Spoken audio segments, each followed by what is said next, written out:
Hey Broncos country, welcome back to another video here on the channel. In today's video, we're just going to be going over a quick recap of the Broncos game.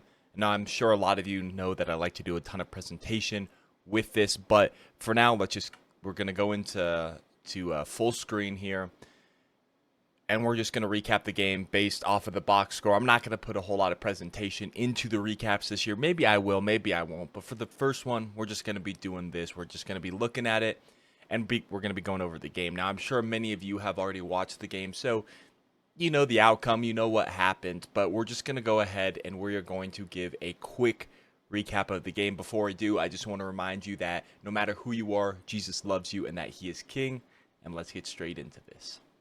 So, of course, final score 20-26. We did have a small chance to end the game or to win the game late. However, there was a brutal offside call by Baron Browning, which gave him, I think it was like 3rd and 11, 3rd and 12, and it moved it to 3rd and 7 or something like that. So still medium range, but because of that, they were able to pick up the first down easier and ended the game. Now, I don't know if we actually would have won if we would have stopped them, but, you know, there is that. Of course, Bo Nix struggled in his rookie debut, and that was to be expected. You know, I knew that he had a lot of college experience, but the NFL is a different beast in general. I was hoping that that college experience would transfer over, but, you know, he struggled. But Mike McDonald, he is a fantastic defensive coach. C.J. Stroud, in fact, struggled against the Ravens defense week 1 last season when the Texans played him. And look at what C.J. Stroud is doing. He's one of the best quarterbacks in the NFL.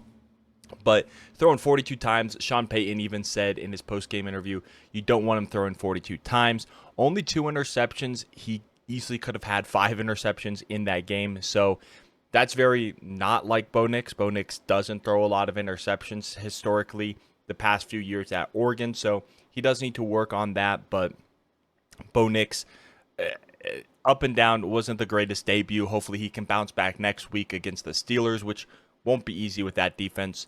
Then you got Bo Nix, who was the leading rusher, which just cannot happen. If you want to win a football game, your quarterback cannot be your leading rusher with 5 carries, 35 yards, and a touchdown. You just can't have that. And then receiving yards, Josh Reynolds, 5 receptions for 45 yards, but none of the receivers were really on point. There were a lot of drops, not a lot of separation occurring between the receivers and the DBs, so that does need to be cleaned up. And then, yeah, we'll talk about the Seahawks later, but there's the scoring summary here. This first field goal that Will Lutz made, we have to score a touchdown there when Alex Singleton gets an interception, and we take possession on the Seahawks side of the field, and we only come away with 3 points. That can't happen. It was Javonte who had a really nice run, and then Javonte could have picked up the first down, but he was going to make a cut, and he slipped, and he fell. And so there was just a bunch of stuff going wrong, so we had to settle for a field goal, but we have to take advantage of this right here. We, of course, got 2 safeties in this game. First one right here, second one right here. Will Lutz hits another field goal. There was a couple times that we needed to capitalize on field position and capitalize on the turnovers, and we just didn't. Let's look at the players really quickly. We mentioned Bo Nix, 26 for 42, no touchdowns, 138 yards, 2 picks. He did have 1 touchdown, but it was a rushing touchdown. And then Bo Nix being your rushing leader, it just cannot happen. I think there was a stat that in the second half of the game, the Broncos only had, I think we only had 12 rushing yards or something along those lines.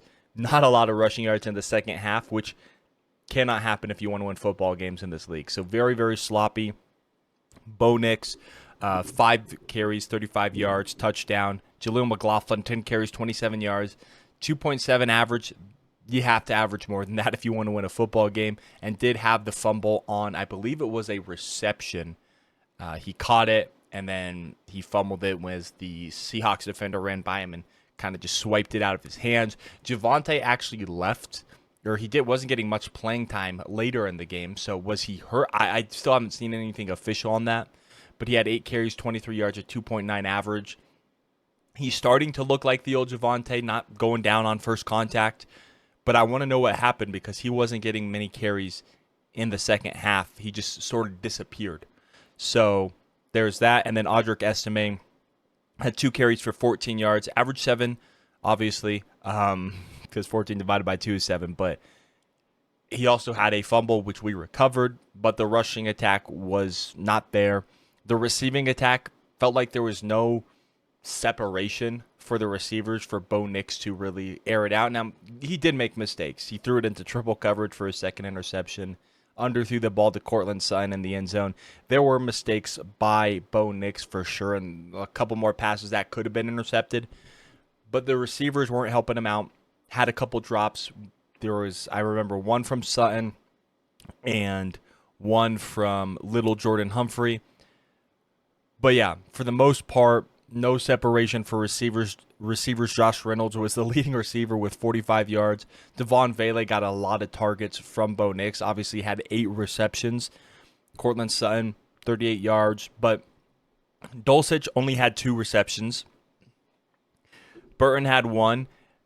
I don't know why we're not getting Marvin Mims more involved. I think he's a dynamic playmaker, and he's going to obviously get a ton of separation. He was in there for some offensive snaps, but a lot of times it was Josh Reynolds, Cortland Sutton, and either Devon Vele or little Jordan Humphrey in there. So, I am a little bit confused on that part. Moving on to something maybe a little bit more, I would say, promising would be the defense. Riley Moss, he had his ups and downs. He did give up some big receptions, but for the most part, he wasn't getting picked on, so to say. A lot of times you'll see these young rookie, or I guess young corners, because Riley Moss isn't a rookie, that are picked on because, they're going to test him. And I felt like he wasn't picked on. Now, he did give up a couple big receptions against Tyler Lockett, is who he was matching up against. But for the most part, he was solid. Needs to obviously improve, but it was his first start in the NFL, so hopefully he can build upon this. Alex Singleton honestly was solid. He got that interception early in the game, and he was solid. It is what it is. Pat Surtain locked down DK Metcalf. Obviously had 4 tackles, 2 assist tackles, no interceptions. But for the most part, he locked down DK Metcalf, who was limited to 3 receptions for 29 yards. So Pat Surtain, he played very well, and that's to be expected. He's our best player on the team. Brandon Jones, PJ Locke, they were solid. They were all right. Jonathan Cooper really pressured the quarterback. I believe he had a couple sacks. Okay, it's not going to show me the sacks if I click on him, but I thought he did have a couple sacks, and I wish it would show me the amount of sacks, but he did have some. Nick Bonito provided a lot of pressure. Zach Allen provided a lot of pressure. The defense looked solid. Again, I'm not going super in depth here, but the defense looked pretty solid. There were a couple drives where, especially in the second half, where they started to drive and we started to bend, but it was kind of a bend, but don't break, essentially. Holding the Seahawks to 26 points isn't bad. There are some things to clean up on the defensive side of the football. But for the most part, the defense looked pretty solid. It's the offense that needs to be cleaned up a little bit. Mims, 3 returns for 69 yards, averaging 23 yards on both, or that was on kick returns, and then on punt returns he had 5 for 47 yards.